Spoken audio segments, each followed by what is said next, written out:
예. 처장님도 잘 알고 계시겠지만 지난 10월 20일 국정감사에서 김대웅 서울고법원장이 현재 중지된 대통령의 공직선거법 위반 사건에 대해서 재판 재개가 이론적으로 불가능하지 않다라고 말씀을 하셨습니다. 그건 알고 계시죠? 예. 그러자 이 법을 대표 발의한 의원께서 민주당의 비공개 의원총회에서 서울고법에서 이 대통령 재판 재개를 운운하는 사항인 만큼 국회 법사위를 통과한 재판중지법을 추진해야 한다라는 취지의 발언을 했다는 보도가 나왔습니다. 이 내용도 처장님 알고 계신가요? 예, 언론을 통해서 봤습니다. 이러한 발언은 명백한 사법권 독립 침해 시도라고 보는데 법원의 입장을 대표하는 처장님의 입장은 어떻습니까? 일단 그 부분은 첫째로 입법에 관한 사항에 대해서는 저희들이 말씀을 드리기는 적절치 않습니다. 두 번째로 재판 사항으로서 각 재판부가 지금 84조 해석에 관해서 5개 재판부에서 결정을 내린 것으로 알고 있습니다. 재판 사항에 대해서 저희들이 어떤 구체적인 입장을 밝힐 사항은 아니라는 걸 말씀드립니다. 다만 의원님 말씀하신 것처럼 이제 우리 법치주의가 가장 중요하고 법치주의는 국민의 신뢰가 또 좀 중요합니다. 국민의 신뢰는 사법이 정치적 중립성과 독립성을 그대로 발휘하고 있다는 국민의 믿음에서 출발된다고 봅니다. 그 점 저희들 항상 유념하도록 하겠습니다. 예, 처장님 그 말씀에 대해서 전적으로 동의를 하고 그게 사법부 구성원들 전체의 생각으로 확립되어야 된다고 생각합니다. 김대웅 서울고법원장의 발언처럼 정치권의 어떤 압박에도 법원은 독립적 재판 진행 방침을 유지해야 됩니다. 그걸 조금 전에 처장님께서 천명하신 거로 생각하겠습니다. 지난 10월 31일 서울중앙지법은 이른바 대장동 사업자 5인 전원에게 유죄를 선고했습니다. 핵심 인물인 김만배에게 징역 8년, 유동규도 징역 8년 등 중형이 내려진 만큼 사안의 심각성을 법원이 역시 인정했다고 봅니다.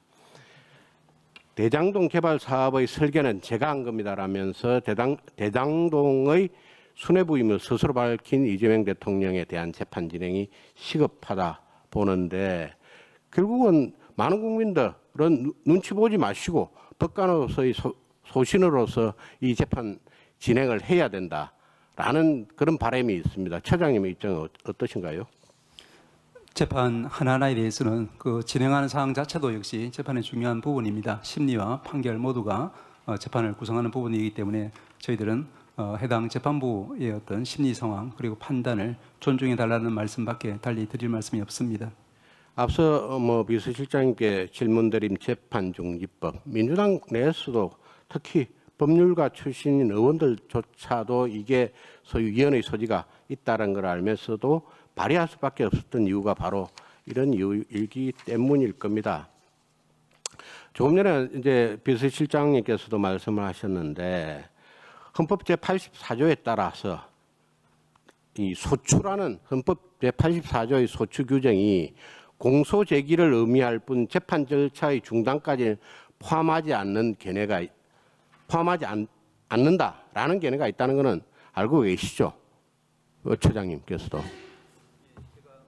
법사위에 가서도 그에 대해서는 헌법상 여러 가지 해석이 있다는 부분 그리고 그에 대해서 우리 5개 재판부가 이미 판단을 한 부분이 있다. 그래서 적어도 현재 상태에서는 그 판단은 존중할 필요가 있겠다. 이런 정도의 말씀은 드린 바 있습니다. 이제 그 판단에 따라서 그 소위 기일을 추지정한다고 했지 이 헌법적 해석을 명확하게 한 것은 아니지 않습니까? 예, 그 부분에서는 앞으로 여전히 이제 최종적인 해석에 여지가 남아 있겠습니다. 예. 이재명 대통령께서는 취임 전 이제 공소 제기가 되어 재판을 받고 있기 때문에 불소추 특권의 적용이 불가능하다라는 해석이 오히려 닿습니다. 단순히 형사소송법에 공판 정지 조항을 넣어서 재판 중단을 시키기에는 위헌적 요소가 너무 명확해 보입니다. 이런 견해가 다수령인 것은 처장님도 동의를 하시죠? 그 부분은 여러 가지 견해가 있다는 정도로만 말씀을 드리겠습니다. 이런 다양한 논의가 있고 견해가 있는데도 불구하고 이 법안이 많은 반대에도 불구하고 법사위를 통과함에 대해서는 참담함을 금할 수 없습니다. 만약 다시 상황이 바뀌어서 졸속으로 처리된 재판중지법이 민주당의 힘의 논리에 의해서 국회를 통과한다면 헌법 103조 법관의 양심에 따른 재판 그리고 111조 법앞 평등에 따라서 법원 행정처장님부터 이 법안의 부당성에 대해서 말씀을 하셔야 된다고 생각하는데 처장님 개인적인 견해는 어떠신가요? 예, 저를 비롯해서 모든 법관들은 초심, 즉 헌법과 법률과 양심에 따라서 모든 사건에 임할 것이라는 그런 다짐을 매일 하고 있고 앞으로 법관으로 봉직하는 동안은 계속 다짐할 것이라고 믿습니다. 최근 1년의 입법 논의가 국민 다수의 법 감정과 헌정 질서 원리에 반한다는 비판이 제기가 되고 있습니다. 법관들이 정치적 압박에 휘둘리지 않도록 사법행정 차원에서의 보장실을 마련해 주시고 법원이 절대 정권의 눈치를 보면서 소위 봐주기 판결 재덮어주기에 동조하는 일이 없도록 처장님께서 앞장서 주시기 바랍니다. 각오를 말씀해 보시죠. 예, 저희 법원 행정처도 말씀드린 바와 같이 개별 재판에서 모든 법관들이 헌법과 법률과 양심에 따라서 충실하게 재판에 임할 수 있도록 맡은 바.